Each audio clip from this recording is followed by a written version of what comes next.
Pittsburgh Steelers fans, hey. Welcome, my friends. Hope you're all doing well. What a beautiful day to listen to some really good music. My name is Bryan Anthony Davis from BehindTheSteelCurtain.com. I am the podcast producer. With me are my really good friends, and I mean that. Not because I have to spend every single Monday with these guys, because I genuinely think these guys are great and fantastic at what they do. Tony Defeo and Shannon White. Tony, what is going on? I'm feeling the love. I feel this, and ditto. To quote Sam from the One Cheers episode with Diane, ditto to you, Bryan, and you, Shannon, too. I'm so glad to be here with you guys. How are you guys doing? Shannon, what's up with you? I'll ask you that first. It's good to be here with y'all, and you look very dapper, man. Very dapper. Thank you. I feel underdressed. I did not get the message out to you about the new dress code, but I expect you in a tux next week, Mr. White. And Tony, I'm looking for something from the Chippendales catalog. Well, I'm getting there. I'm down to my I haven't been this late since like the age of 23. So I mean, it's time to pass out the eye candy. It's almost Halloween. There you go. So hey, let's do it. Yeah, this is called The Hangover, and man, we've been hungover for now 4 weeks now, and it really feels like I've been hit by a truck with my football team, and it's tough. And if you listen to my episode of Bad Language today, you're gonna hear me talk about how we're just not used to this. This is uncharted waters for us. Now, for those of you like Tony and Shannon White, we had some rough years in the 80s. They weren't all bad, but we've seen this. But I think the number one thing that has me feeling really weird right now is it just does not feel... It actually feels worse than anything in the 80s. And Rob Titoff says the worst since 1988, and that's true. I feel pretty bad. So, guys, 1988 was probably the low water mark. Not even 2003. And 2003 netted the Steelers Ben. And 86 wasn't great. But this just feels like a low point right now, 2022. Shane, I'm going to start with you. How do you feel comparing this team to how bad that team of 88 was? I think it's very similar. As far as Noel didn't like the word rebuild either. Noel was a very proud man, a proud coach. He had built something, epic, something elite with the Steelers. And so, it was hard for him to accept that maybe the game had passed him by in a way. And the Steelers finally figured it out. And then Coach Noel, he took his well-deserved retirement. And because I feel like the Steelers are there again. And they're refusing to say rebuild. And you say, well, it doesn't matter what words they use. It does matter. It's a mindset. And if you're going to rebuild, you approach each free agency period, each draft with a different mindset. And, picking Najee Harris and Pat Freiermuth was the actions of a team who thought they were a player or two away from being a contender again, which they were not. They were nowhere close to being a contender again. And I think that we're starting to see the full impact of a team that's been overly reliant on its star power, meaning Ben Roethlisberger on offense and T.J. Watt on defense.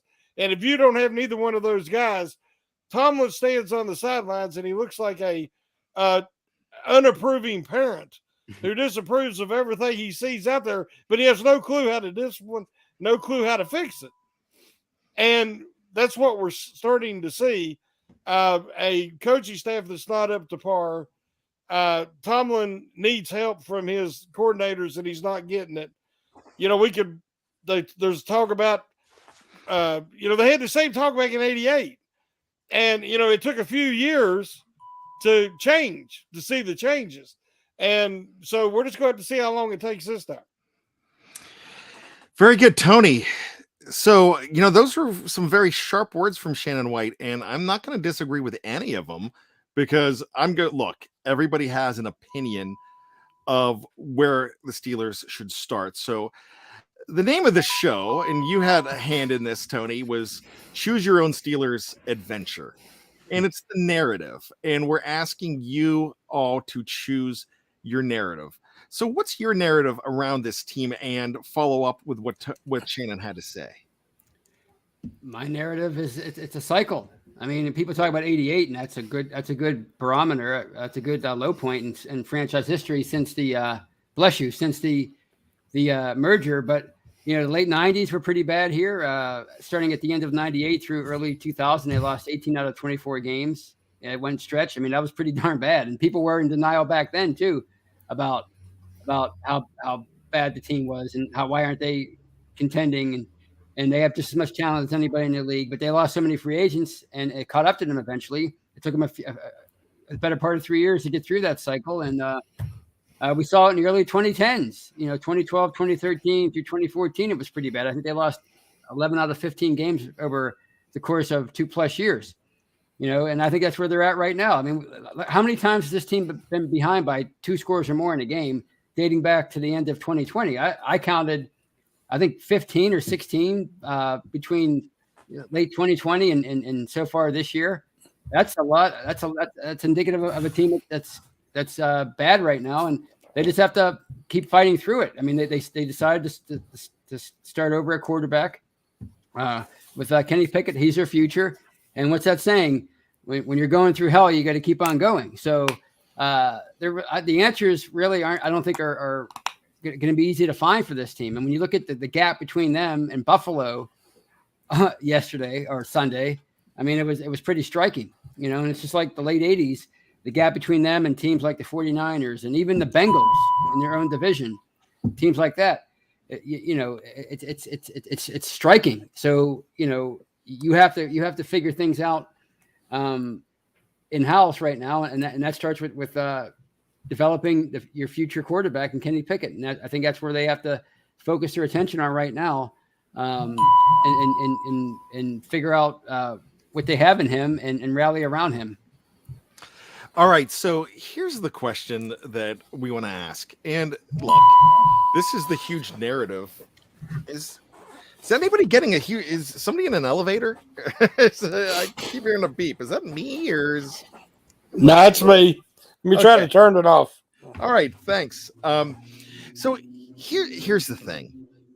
We're hearing different kinds of narrative. And though I am not on the fire Mike Tomlin bandwagon. I'm not there. If you are there, though, I'm not going to disrespect you and say that you're wrong. Because that's your opinion, and I don't have a problem with that. Here's why I'm going to tell you this, though. It's not going to happen because this is not the way the Pittsburgh Steelers do things. And you can blame Art Rooney, too, for that. You could blame his father for that, and you could blame his grandfather for that. But they stick with guys, and we've seen them time and time again. I just looked at I think it was Nate Van Slyke that said something. Hey, I became a fan in 05 and 06. I was born in 94, so I didn't see the late 80s and the 90s. But the late 90s, man, if you were a fan of Bill Cowher at the time, he was the fans had him on a hot seat. Doesn't mean the Rooney family had him on a hot seat. So it kind of like that. And I understand. And I feel like a lot of people are very frustrated with Mike Tomlin, and you have every right to be frustrated with Mike Tomlin. But for me, I don't think they're going to do it. So that's a hard avenue for me to go down right now because it's very unlikely to happen. And we can sit here and say, oh, they should do this and they should do that. But what we really need to do is try to figure out where you are with this team. And one of the reasons I bring that up is because I've seen a lot of different things. And we talk about how bad that 88 team was. That 88 team And the 89 draft, let me talk about some guys in the 89 draft. Troy Aikman goes number 1. Of course, Tony Mandarich went number 2. But then you had Barry Sanders, Derek Thomas, Deion Sanders, Broderick Thomas, and then the Steelers are picking Tim Worley. But the reason I bring that up is they ended up 5-11 that season, and they picked 7th. With 4 games to go, what was their record, Tony? You know? I believe they were, if I'm not mistaken, they were 2-10, right? They were 2-10. Yes. And they won three out of their last 4 with a very bad team. Yeah. And I can remember that because they were in prime position. And I remember one of the things that I did at the time was, and I was in high school, but I remember thinking, you know, this is kind of odd to me. I can't root for him to lose because, you know, I embrace this team. And even when they're sacrificing draft position, it's hard for me. Now, a lot of people are actually thinking right now that it's time to hang it all up and try to get that number 1 pick. If the season ended today, which it doesn't, they have the number 2 draft pick in the National Football League behind Carolina, who fired their coach today. And Carolina's done that a lot. Once again, I just don't see that happening. But we've seen them come through more and more. And this is very reminiscent for me of a 1-4 team in 2019 that ended up 8-8, and they were 8-5 at one point, and it was Duck Hodges and it was Mason Rudolph. Am I saying that's going to happen? No, but this is a team that with a 1-4 record could still make the playoffs mathematically, but it just doesn't feel like they're going to. So Shannon, where are you right now? What's your narrative for this team? And when I say what's your narrative for this team, what's your fandom for this team right now? What are you looking for? Last week, you talked about, you know, building for the future and not getting anybody majorly hurt. So what are you looking at this week? I haven't changed at all. In the offseason, it was all about the rebuild, whether they acknowledge it or not. I wanted to see them add talent, which they did. A lot of young talent on the offensive line, receiver. Jaylen Warren looks like the real deal at running back. They got a potentially quarterback for the future. Hopefully we're going to find out. I thought that Pickett played an excellent game yesterday as far as his composure. He had a lot of fight in him. He competed from beginning to end. He stood in there and took shots right to the last split second, and he threw the ball accurately in those cases. The interception, I'm sure he'd like to have back, but all in all, I think he give a good representation of himself and what he can become against the number 1 pass defense in the NFL. What's the big problem here is doesn't need to be a focus on the playoffs. This is a rebuilding. This is a improvement every week. You watch 2 totally different franchises yesterday. The Bills are schematically driven. They have a defensive scheme. They can lose 2 or 3 players. They were missing multiple guys, and they can plug in guys who can uphold that standard, as the Steelers like to talk about, because it's all scheme driven, not star driven. They are better than the sum of their parts. The Bills schematically are superior to the Steelers by a wide margin, not just talent. And therefore they can lose a guy and not have a huge drop off. The Steelers lose 1 or 2 guys, which they lost quite a few yesterday throughout the game. But it's like night and day. It's a nightmare scenario because it's not a schematic or scheme driven, it's star power driven. And you see that, and they were out coached and outclassed. And so I'm looking at Pickett, I'm looking at Pickens, and hopefully that's going to be a great connection. I'm looking at Warren, but we're already seeing the effects of driving Harris into the ground last year, just, having to do an act of Congress just to get back to the line of scrimmage. Well, we're starting to see him suffer some little aches and pains and stuff that's keeping him from being 100%. Pat Freiermuth, I think it's 4 concussions in a very short period of time. Yeah. And Ooh. I mean, that'll end a career. And, he's doing it he was fighting for extra yardage yesterday, and he gets hit from both sides. And, that can end his career. And those are the 2 guys we picked over some offensive linemen when they should have been trying to rebuild. Hindsight's 2020, but the mindset has to change. And they have to get better quality assistants, coordinators, guys who can put in a scheme that's up to date, not this soft zone, passive aggressive, what they're calling a defense right now. It was torched yesterday. If it wasn't for Buffalo making multiple mistakes, that would have been, it could have easily been the 51-0, that we seen in 89. So, I mean, that's as bad as it's been in over 3 decades. And so there's no reason to even talk about playoffs and what can they do to win out the rest of the year and all this stuff, because it ain't happening. But they have an opportunity to develop and see what they really need going into next offseason, because they got the highest paid defense in the NFL. And yesterday, that's the most overpaid defense in the NFL, because the money's tied up in Watt and Fitzpatrick and a few guys. But that was not that was awful yesterday. Just flat out unacceptable.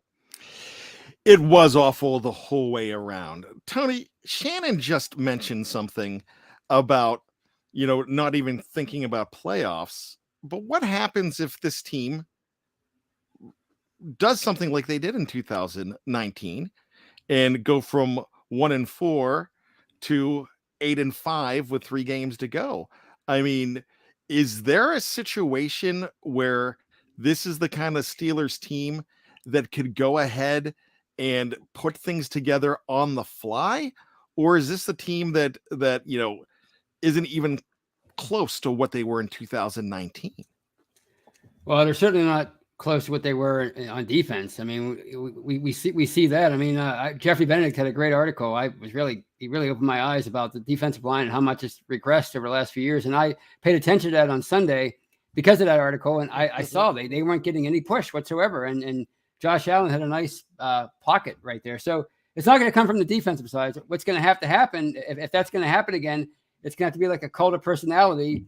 And that's with Kenny Pickett becoming a mega star in a short period of time, and them rallying around him, and them discovering that he might be the real deal, and them having confidence in him to lead this offense, and obviously being smart as a coaching staff and realizing what you have in George Pickens as a receiver, and he should be your top weapon in the passing game. It's going to have to come from the offense, because it's not going to come from the defense. There's just no way, not until TJ Watt comes back. And that won't be now, probably till, from what we're hearing, the bye. So it's going to have to come from the offensive side of the ball, which seems weird to say, because look at what this offense has produced over the last 2 years.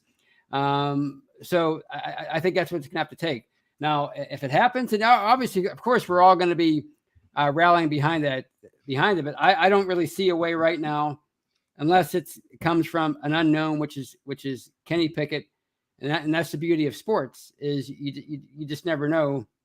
Nobody saw Ben Roethlisberger coming on the scene in 2004 and reeling off, 14 games in a row, whatever it was in a regular season. So it's going to have to come from Kenny Pickett, I think. And I think I was really encouraged what I saw from him on Sunday against the Bills. He has poise, he has moxie, he's not afraid to fight. His teammates, obviously James Daniels, they're not afraid to stick up for him. They're quick to do that. So I think they're starting to believe in him. And I think it's up to the coaches now, slowly, I'm sure, because they are coaches, to start believing in him and opening things up for him. And we saw a little bit of that yesterday, but not as much as I wanted to see. There's still a lot of sideline passes, a lot of contested catches with the receivers coming back to the ball. That same old thing. It's not going to work, even with Kenny Pickett. So you're going to have to try something else with him and start believing in him as your guy, and believing in some of these young players, and stop being so passive on offense and being more aggressive. We've been saying it every week for I don't know what like 2.5 years. So it's gonna have to be Kenny Pickett. It's gonna have to be George Pickens. It's gonna have to be this offense, which is again, it sounds crazy, but it's not going to be the defense. They're not generating a pass rush, and that's been their calling card as a team since 2017. And they've had 3 sacks since Watt went out. And until he comes back, it's clear that they don't have what it takes to get after the quarterback on a regular basis. And if you don't get after the quarterback, I don't care who your defensive backs are. I don't care if you have Neon Dion, Mel Blount, and Rob Woodson back there. They're not going to make much of a difference. So the offense has to open things up, and that's the only way it's going to happen. All right, so Kenny Pickett, he had 327 yards yesterday, and that was one of those situations when he's playing from behind. He threw 52 balls. But the problem with this offense, though, that what really frustrated me is pretty much the entire first quarter and a little bit into the second, it was run, pass, run, pass, run, pass, and it was very predictable. So Mike Tomlin made a comment yesterday, and I'm just going to say this is what I thought, because a lot of people ran with it. This was your headline. Tomlin says changes are going to be made. If you listen to the press conference, that's not what happened. The question that was asked to Mike Tomlin was, will there be changes? And he said, hey, we just got smashed. Mm-hmm. Yes, there's going to be change. I mean, nobody's safe, basically. They said, does that include your coaching staff? He did not say yes. He just said, we got smashed. There's no other way. Everybody's accountable. And he said that. So right away, people were thinking that Matt Canada is going to be fired. Is Matt Canada the first domino that should fall, Shannon? Well, first off, I'm not blaming Tomlin for everything. I'm not happy, but I'm not blaming Tomlin for everything. He is the man in charge. He's the one who hired these coordinators. Every coach has a weakness. Every player, every person. Some coaches are offensive-minded coaches. As you said last week, man, Tomlin's a defensive-minded coach. And so I think that, he has a heavy hand on the defense. So when it looks like it does now, it's his defense. It's the what he was raised on, what he cut his teeth on. And he's always had guys that he's had to lean on his offensive coordinator. But, the truth is they haven't really had an offensive coordinator since Bruce Arians and Haley. Randy Fitchner, it was Ben's offense, and Randy Fitchner helped him be able to run his offense. And last year it was Ben's offense. It wasn't Canada's offense. We know that. They didn't have the talent to run it. Again, Canada now has all the components that he says he needs. I think that it's still too early to say, okay, well, if you get rid of Canada, things are going to improve. Because Kenny Pickett's played one full game of football against the number one defense, pass defense in the NFL. Buffalo did that to Tennessee Titans too. They slaughtered them. This is a juggernaut. The Bills are a very, very good team, an excellent defense. And Pickett looked a lot better against them than Tannehill did. And Tannehill is an established NFL starter. So I don't know if that will fix the issues or not. But one thing's for sure, as you said, Pickett was looking good in that first quarter. And then it was like, okay, Rick, here's what we're going to do. We're going to run it on first and second down and not get anything. It sets you up with third and long, and also had a penalty thrown in there that took away a first down. But that created 3 straight, 3 and outs. And they didn't do Pickett any favors against that defense. You don't want to be in third and long against that defense. So part of that is on Canada. Part of that was on execution. So I don't know if replacing Canada is going to fix that, or if it's going to hinder Pickett's development.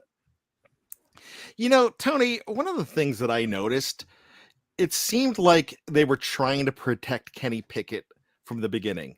Does he really need that much protection? I don't think so. I think it shows in his personality. It shows in, you heard things last week from the players, from his teammates, saying how he took command of the huddle, and he was telling them, "Hey, look at me. I'm calling the plays. Pay attention." So obviously he's a natural leader. We talked about that. He's not afraid. I mean, they're getting their butts beaten the entire game, and like Shannon said earlier, he was fighting to the very end, and he didn't look confused or bewildered. He looked mad, which is what you want to see. And so I think he can take more on his plate than most rookie quarterbacks. I mean, what was the label on him coming into the draft out of the entire quarterback class? He was the most NFL ready. Well, you drafted the most NFL ready quarterback. You believed in him. You picked him pretty quick, even though you had every quarterback at your disposal. You decided to go with him 4 games into the season, or 3.5 games into the season, which is a big move. That's a big move. Everybody knows, people are going to go nuts when you make that kind of move, and it's going to be speculation and just sensationalism. So you took a risk by putting that guy in there, by putting your $7 million quarterback on the bench. It's time to open things up for him and trust him. He's your future, and he's 24 years old. And I'm not saying he's going to go out there and beat Josh Allen starting next week, but you need to start believing in him and trusting in his abilities and taking more risks. You're 1-4. What do you have to lose at this point? It can only get better from here. I can't imagine it getting any worse. Certainly not on what we saw from them on Sunday. So it's time to start taking the training wheels off Kenny Pickett right away. Some new people at work get it right away, and I think he's one of those people that you can give him a lot of stuff, and he can process it, and you can hasten his development that way. Okay, I was going to ask a question about Matt Canada, but I want to off on that because we're talking about Kenny Pickett right now. Shannon White, some people are, and I just saw a comment in the section that some people don't think that Kenny Pickett's the guy, that you should tank and go all the way to number 1 and try to get a quarterback. Is Kenny Pickett the guy for you? Well, it's too early to tell. I'm basing my opinion at the moment. That's what there was a poll that Jeff ran in an article at SB Nation poll, asking, are the Steelers heading in the right direction? Is Kenny Pickett the future? You're answering at that moment what your opinion is at that moment. It's trying to gauge, the reaction and the confidence of the fan base. If people were losing their mind saying, "Oh, it's too early," it's too early. Yeah, it's too early. But based on what I'm seeing from Kenny Pickett, I love the moxie. I love the confidence. I love the competitiveness and the fight. The moment doesn't look too big. He seems to have command of the huddle. He has the respect of his teammates. He's out there giving it everything he's got. Now, is that going to be enough? We don't know yet. He has more talent around him on offense than they had last year. With George Pickens and the Jalen Warren and the James Daniels and Mason Cole. These guys are playing solid football. Okorafor is playing the best football of his career. Now, they could definitely need help at left tackle because we don't, Moore is not progressing like hoped. He's doing, pretty decent at times, but, he had 2 bad, he gave up 2 sacks yesterday where he still gets off balance and called out of position. Maybe that's who he is. Maybe he's no more than a swing tackle. But these are things they have to find out this year and then approach it in the offseason. But Kenny Pickett gives me hope that he could be that guy. And if he is, then the Steelers can really approach fixing that left tackle, cornerback, defensive line, interior linebacker, all that they can focus on this coming offseason. So it would be a great if Kenny Pickett is the answer. It's too early, but I do like the early signs that he's showing us. Yeah, the one thing that you can say about Kenny Pickett is, hey, you know what? He does not have that deer in the headlights look. And I think Tony alluded to that as well. I like to see that. Now, we're going to get off Kenny Pickett here, and we're going to go back to Matt Canada really quick. Do you think Matt Canada is this offense is trying to be a little too cute? And the reason I'm asking about it being too cute, Tony, is this. It feels like they're just trying to fool other teams, but they're not fooling anybody. And that's what I feel about this offense here. So my question is, do you just throw that mentality out? Maybe throw away Matt Canada as well. I mean, I don't want to say, this guy should be fired, but if I'm going to get rid of anybody right now, it is Matt Canada, and just go back to simple football that works. Yeah, because this hasn't worked for forever. I mean, it hasn't worked since the end of 2020, and Matt Canada took over because it wasn't working at the end of 2020, and it was the same results with him.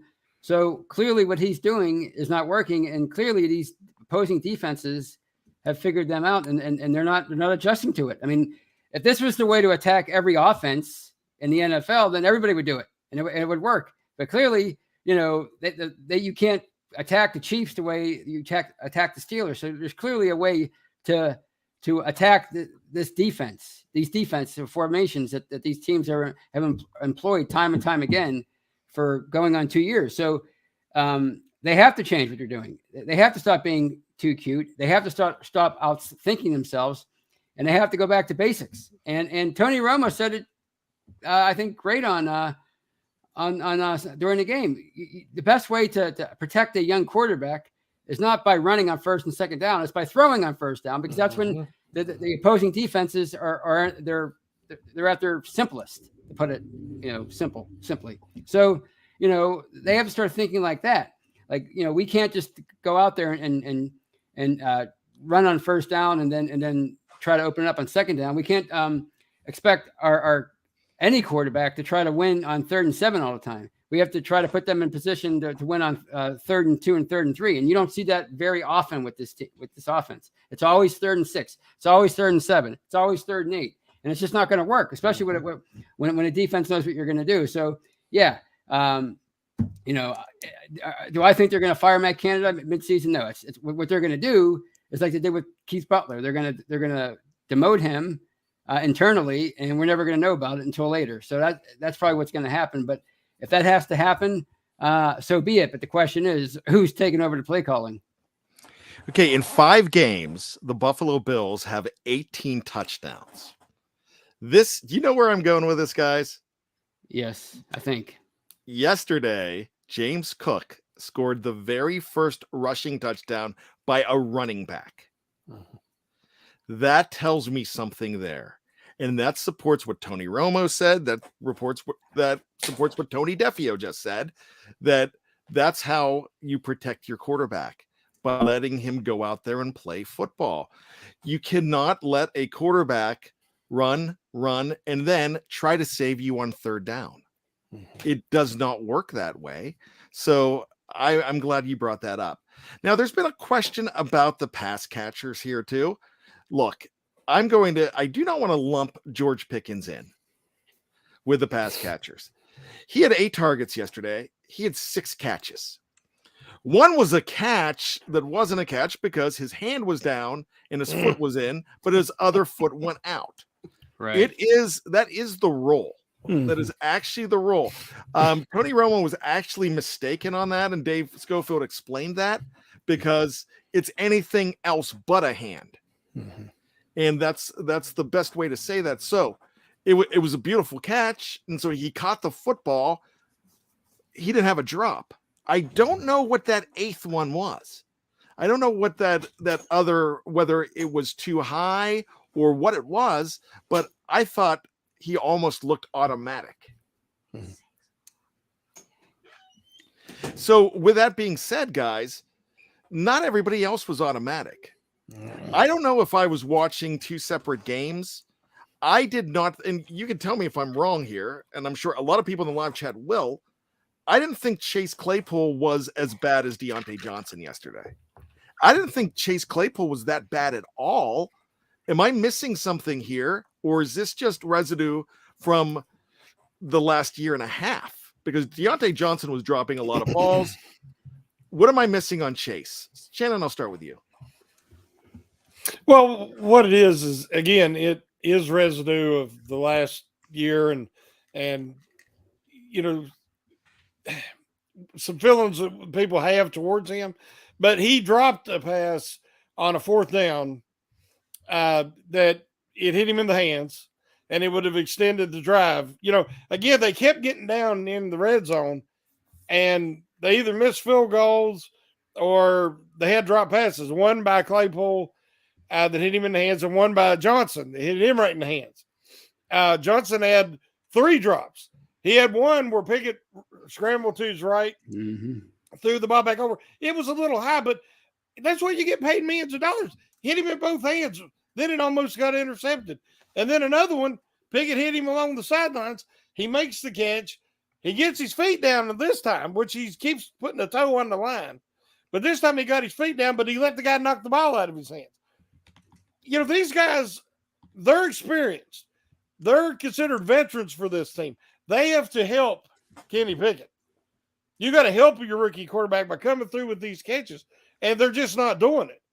But no, as far as that was Claypool's only drop yesterday.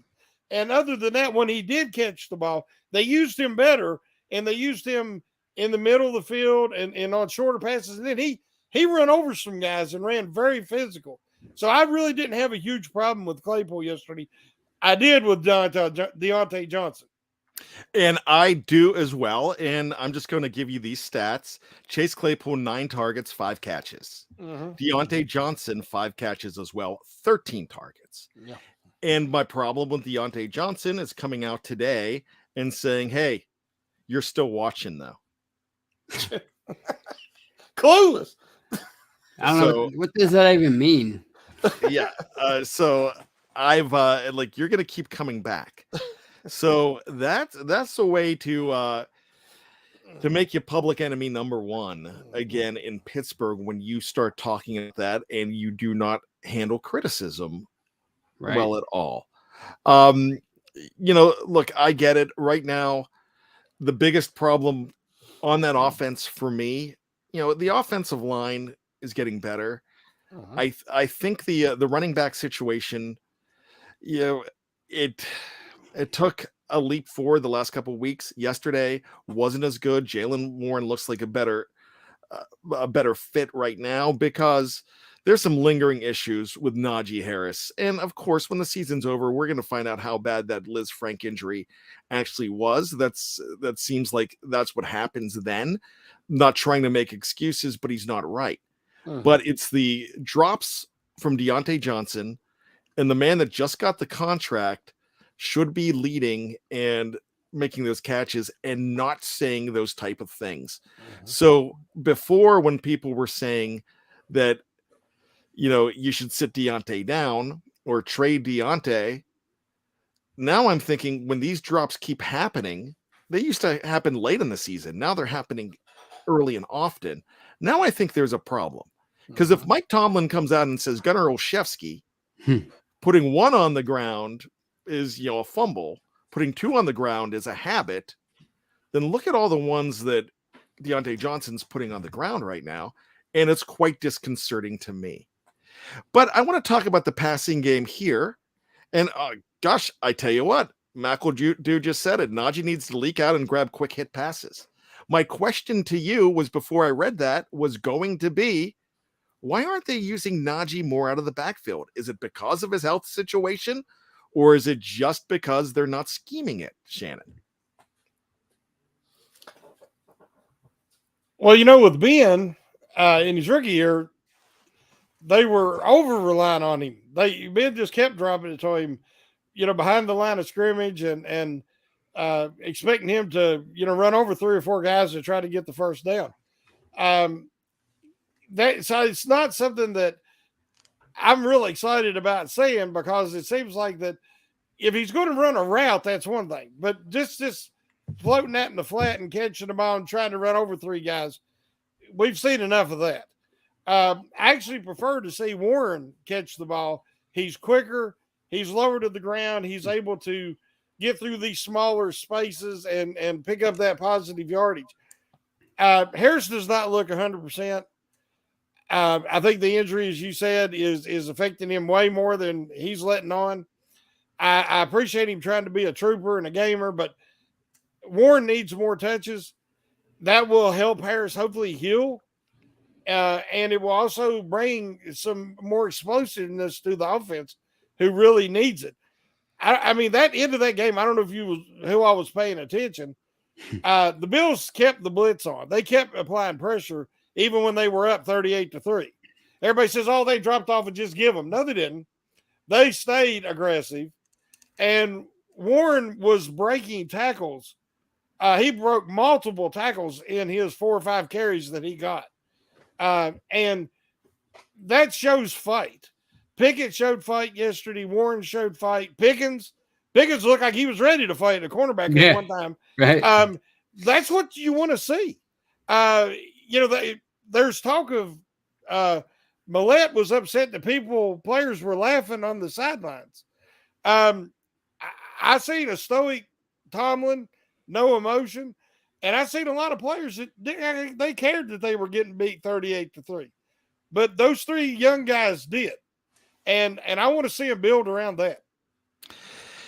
So I'd like to add some guys to that fight on offense. I would say Freiermuth. Yeah, it is a concern with the concussions. Definitely. I think Freiermuth and Gentry and even Hayward on those 2 pass catches that he had at the very end of the game, I thought the tight ends were showing a lot of fight in that game. And you've got to talk about James Daniels. He has really come on. Yep. And I love it. I'll give away that 15 every single time if you're going to go and take care of your quarterback like that. Right. That's number 1 for me. So I think it kind of took time for James Daniels to gel. So we talked a lot about Matt Canada. We talked a lot about this offense. I want to just take a quick second to go ahead and talk about the defense. I feel like there's a possibility where you could fix this offense now.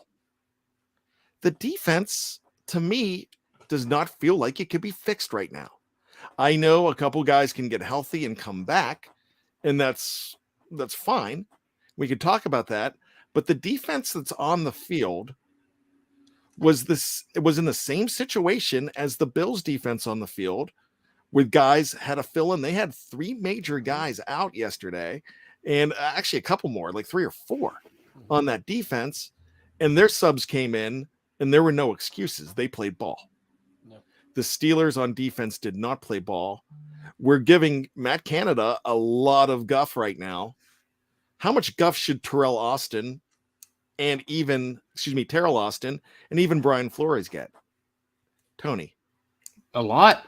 I mean, this was supposed to be your strength coming into the season. It's supposed to be the unit that carried the team through the tough times that the offense is clearly having, and it's not. It's struggling almost as much as the offense. And yesterday, way more than the offense, even though the offense only scored 3 points. The defense, I mean, like Shannon said earlier, they could have gave up 50 some points. I mean, it was that bad of a beatdown, and Josh Allen was in a zone, and he had his way with them all day long. So they deserve a lot of the blame. I mean, if I realize who TJ Watt is, but if he means that much to your defense, that tells me that it's like Shannon said, it's not about scheme, it's about star power. And you take your star away, and you have nothing left. You need other stars to step up, and Minka Fitzpatrick can only do so much. He tried his best. He was in perfect coverage on that 62-yard touchdown. He tried to rip the ball away, and it just didn't work. It just shows you how good Josh Allen is. He put the ball right where it needed to be. You need other guys to step up. Cam Hayward can only do so much, and that brings in somebody like Devin Bush, who should be a star at this point, and he's not. He's far from it. He's non-existent. So you don't have your stars bailing you out. So now it comes down to scheme, and clearly they don't have they're not doing the right things to put this defense in the right position to succeed. So yeah, they deserve as much blame as Matt Canada does. All right, Shannon, let me leave with this.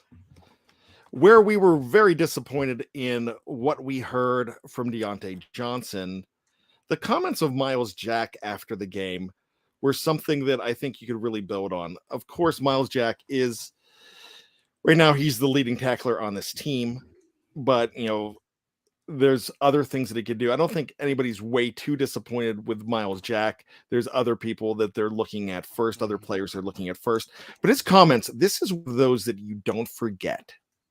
And this is something that he told Joe Rutter of the Tribune Review. When you travel and go into somebody else's house and they throw a party like this, it's never something you forget. It's something you remember years from now. Where do you think that he's going with that? Shannon, do you feel like this is a war cry for the Steelers to get things together? Because he seems pretty upset and pretty invested. And he should be. He come to Pittsburgh after going through what he went through in Jacksonville, especially last year. And he come here and again, he's expecting, hey, the Steelers winning culture and the intensity and the ferocity of their defense and the commitment. And he comes in, and I'm sure he's seen or heard the lack of intensity, the lack of pride. When you get smacked in the face, you can turn the other cheek and let them hit you on the other side. And that's what the Steelers defense did. And nobody stood up and fought the fight you see come onto the offense. The defense just took it. They just bent over and said, all right, have at it. And that's embarrassing. That's not the standard. That's not the defensive standard in Pittsburgh. You see the frustration from guys like him and Cam Hayward and Minka Fitzpatrick. But again, they need help. And it can't all be TJ Watt. I hope they take it to heart. I hope they learn from it. I hope they use it to build on, because you either have pride or you ain't going to be around too long. And, they should all be embarrassed. And hopefully they are. I love that, Shannon, and I agree with you. And this is the first time on this show or behind the curtain since I've been the podcast producer that I've ever said that I've ever heard the phrase, they just bent over and said, have at it. So I do appreciate that analysis there. Great job, both of you guys. I'm going to finalize everything here and say, yeah, this has been a rough 5 games for the Pittsburgh Steelers. Even the win. The win was rough, too, because a lot of people saw the writing on the wall. I was one person that said, hey, they won their first game. Enjoy it. But they saw the writing on the wall, and it just does not feel good. One, yeah, we're not accustomed to this. And deep down in my heart, I feel that they're going to fight, and I feel they're going to find a way to pull out some games. Is it going to be good enough to have a winning season? That winning season record does not matter. Mike Tomlin's streak of winning seasons means nothing. What a winning season means is the fact that this team could figure it out, be mature enough, and have enough hearts beating in 53 collective chests to go out there and not wait till next year to turn it around. Try to do it there and now. And that's what I'm looking at from this team. And that's what I'm rooting for every single week. So if I'm one of those hopeless romantics that will come out every single week and say, yeah, hey, they did it before, they could do it again, that's just what I'm going to do. Doesn't mean I'm delusional. It just means that I'm the guy that is always rooting for that underdog. I'm the guy that is always finding a silver lining in a sea full of crap. And that's right now, it's crap what we're watching. But I believe that this is not a team that's going to be complacent. A lot of us feel the Deontay Johnson comments make me feel like they are complacent. That's Deontay Johnson. That's one player. When I hear Miles Jack say those words, when I see James Daniels come and pop a guy, when I see Kenny Pickett go after a Shaq Lawson, when I see Mr. Gentry, Zach Gentry fighting, when I see Pickens doing whatever he can, and even Claypool, when I see what these guys are doing, because I felt Claypool was fighting for extra yards as well. I feel that this is a team that there's some breakout potential in them that we're not seeing right now. So stay tuned, my friends. We're going to have it here, all of it, on BehindTheSteelCurtain.com. But win or lose, 15, 16 losses in a row, we're going to be here because we are seeing the beginnings of a future. We might not see the fruits. We might be able to taste it until 23 or 24, but it's coming. And no matter how you slice it, this is a team that will always find a way to figure it out. Let's just hope they figure it out in 2022. And that starts now, this week, against Tampa Bay. So I'm going to, spoiler alert, I'm going to be that optimistic guy, that hopeless romantic, maybe the blind squirrel that's just looking for a nut and hoping he finds it against Tampa Bay. But I'm going to call it now. They're going to start figuring it out, and it happens on Sunday. For Shannon White, for Tony Defeo, my name is Bryan Anthony Davis. This has been the Steelers Hangover. We can't do it without each and every one of you. We need you every single time in the live chat, and you're special to us. Tony has something to say before we get on out of here. Oh no, I was just copying Shannon. He was doing a chest bump thing. Oh, so yeah, chest bump to all you out there. I love it. And you know what? Just when you think you've got all the answers, Tony, we keep changing the questions. Shannon White, you know what to do. Woo! Woo, indeed. We will see you next week. Hopefully.